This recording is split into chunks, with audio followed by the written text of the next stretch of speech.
Retirement used to feel like a number people were working toward. Now, for many savers, it feels like that number keeps getting rewritten. Next, we're going to break it down, what you can do about it, with Lawrence Sprung, the founder of Mitlin Financial and the author of Financial Planning Made Personal. And it's great to have you with us again this morning, Lawrence. Let's start with why it seems like the amount we need to save for retirement keeps shifting.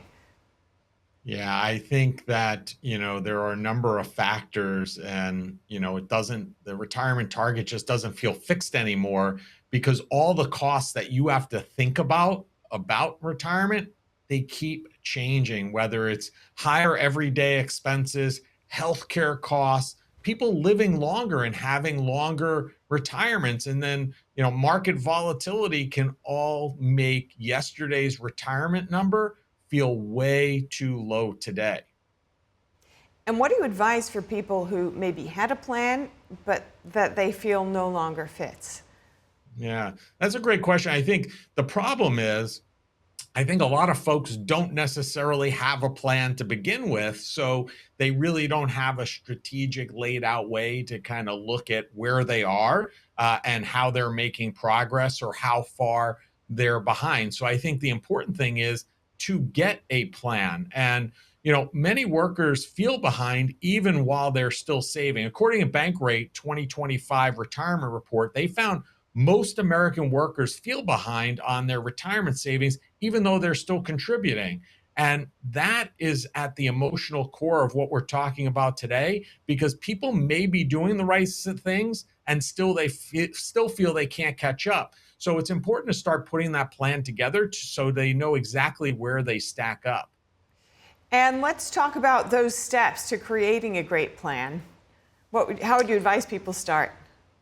Yeah, so I mean, again, one of the issues is these variables that are inherently sitting in our lives today. But the important thing is to figure out really where you are today and where you need to be, and then look at your path. And it doesn't have to be complicated, so complicated that you get paralysis by analysis, but you should have an overarching view of, hey, this is what my retirement looks like or I want it to look like. This is going to be the cost associated with it and how I'm making progress. Really the numbers matter, but the plan matters more, because just having one big retirement number, like I need X number of dollars, may be useful, but it can also make you feel stuck. And a better approach is to look at your expected spending, Social Security, healthcare, debt, housing, savings rate, and how long the money may need to last. It sounds more complicated than it is, but if you break it down to a few core parts, it should be relatively easy for everybody to put together. And with so many moving parts over time, it's not something that I guess you can just make that plan and kind of rest on it for the rest of time. How do you suggest that people adapt along the way as those elements shift? Yeah, clearly you cannot do that. You can't just start out today, put that plan together, put it on the shelf, and expect it to work. No differently than if you hopped in your car and went to drive cross country. You wouldn't do that without Waze, because you might run into, or another mapping app, because you may run into trouble along the way that you need to reroute or go around an area, and that's where these apps come in super helpful. And this is no different than being on your financial journey and going around and course correcting. So you have to be looking at this, not daily, but I would say at least twice a year. The plan should be pulled off the shelf. You should take a look and benchmark where you are. And then the only other time I would say that you should really pull it off the shelf is if there's a major life impact, loss of a job, a significant pay raise, change in family situation, things like that would also warrant you to take a look at your plan and see where you are. And I guess you want to build in some factors that just are always going to be uncertain, such as health as people age. Apart from living well now, how should savers accommodate unknown potential costs of health?